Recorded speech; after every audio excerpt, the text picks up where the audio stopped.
అందరికీ నమస్కారం అండి.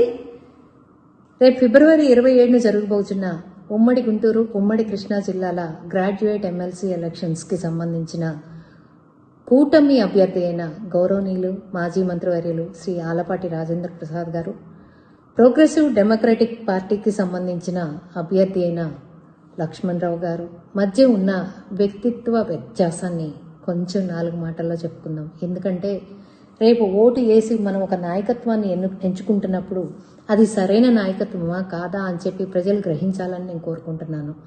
ఎందుకంటే రేపు మన అవసరాలు వచ్చినప్పుడు నాయకుడు తన స్వలాభం చూసుకుంటే, తన స్వార్థం చూసుకుంటే నష్టపోయేది ప్రజలే కాబట్టి, రాష్ట్రమే కాబట్టి ఎలక్షన్ అనేది 6 సంవత్సరాల ప్రజల భవిష్యత్తును నిర్ణయిస్తుంది. కాబట్టి ఈ వ్యత్యాసాన్ని నేను ఈ వీడియో ద్వారా చెప్పాలనుకుంటున్నాను. పోతే గత ప్రభుత్వం ఎన్నో అరాచకాలు చేసింది. అందులో ఒకటి అమరావతి భూములు ఇచ్చిన రైతుల్ని, వాళ్ళు ఇచ్చిన త్యాగాల్ని చాలా నిర్లక్ష్యం చేసి చాలా అవమానాలు పాలు చేసిన ఘనత ఎవడైనా ఉంది అంటే గత ప్రభుత్వం, ఆ వైసీపీ ప్రభుత్వానికి సంబంధించిన ఆ జగన్మోహన్ రెడ్డి అనే చెప్పాలి. ఇది ఇప్పుడు ఎందుకు చెప్తున్నాను అంటే అమరావతి అనేది కృష్ణా గుంటూరుకు సంబంధించిందే కాబట్టి, అభివృద్ధి అనేది అమరావతితోనే మొదలవుతుంది. కాబట్టి ఈ అభివృద్ధిని ఎవరు కాంక్షిస్తున్నారు, ఎవరు అక్కర్లేదనుకుంటున్నారు ఈ ఇద్దరులో అని చెప్పి నేను మీకు వివరించాలనుకుంటున్నాను. మొదటిగా ఆలపాటి రాజేంద్ర ప్రసాద్ గారు తను ఎప్పుడూ కూడా ఒకే రాజధాని, ఒకే రాష్ట్రానికి ఒకే రాజధాని అనే నినాదంతో తన పోరాటాలు కొనసాగించారు. లాఠీ దెబ్బలు సైతం లెక్క చేయకుండా రాజధాని కోసం తను చేసిన పోరాటం ఏంటో ఈ వీడియోలోనే చూద్దాం మనం. ఇకపోతే పీడీఎఫ్ అభ్యర్థి అయిన లక్ష్మణరావు గారు. అయ్యా లక్ష్మణరావు గారు, 3 సార్లుగా ఉమ్మడి గుంటూరు, ఉమ్మడి కృష్ణా జిల్లాలు మిమ్మల్ని ఎమ్మెల్సీగా, గ్రాడ్యుయేట్ ఎమ్మెల్సీగా నిలబెడితే మీరు ఏం చేశారు?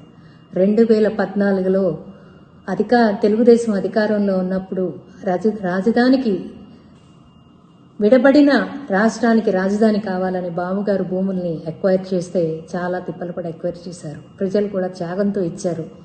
కానీ వాటిల్లో మీరు జెండాలు పాతిచ్చిన మాట వాస్తవం కాదా అని అడుగుతున్నాను. ఏ ప్రజలైతే మిమ్మల్ని గెలిపించారో ఆ ప్రజల అభివృద్ధి మీకు అక్కర్లేదని చెప్పడానికి 3 రాజధానులు బిల్లును పెట్టినప్పుడు మీరు తటస్థంగా పీడీఎఫ్ పార్టీ అనేది ఒక పక్కన కూర్చున్నమాట వాస్తవం కాదా? ఈ వ్యత్యాసం సరిపోదా?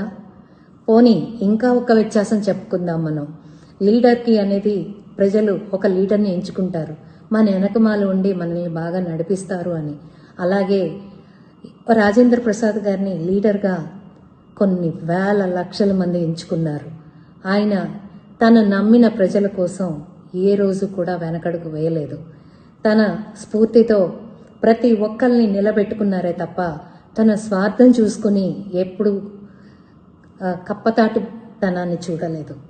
ఎందుకు చెప్తున్నాను అంటే ఆయన సీటు త్యాగం చేసిన రోజున వైసీపీ ఆయనకి ఆహ్వానం పలికినా కూడా ఆయన ఒకటే చెప్పారు, నేను ఒకటే పార్టీ, నా ప్రాణం ఉన్నంత వరకు నేను ఒకటే పార్టీలో ఉంటాను అని చెప్పేసి. స్వార్థం కోసం, స్వలాభం కోసం, పదవుల కోసం ఆయన ఎప్పుడూ కూడా అమ్ముడుపోయింది లేదు. కానీ ఇక్కడ ఏం చేశారయ్యా అంటే పీడీఎఫ్ పార్టీ లక్ష్మణరావు గారు తన నమ్మిన టీచర్స్ని తీసుకెళ్ళి బ్రాందీ షాపుల్లో కూర్చోపెట్టారా లేదా మీరే చూడండి. ఇంకా ఇది కూడా సరిపోదు అనుకుంటే ఇంకొంచెం ముందుకెళ్ళి చెప్పుకుందాం. అభివృద్ధి లేని రాష్ట్రం వినాశనానికి సంకేతం. అది తెలీదా చదువుకున్న ఒక జ్ఞానికి?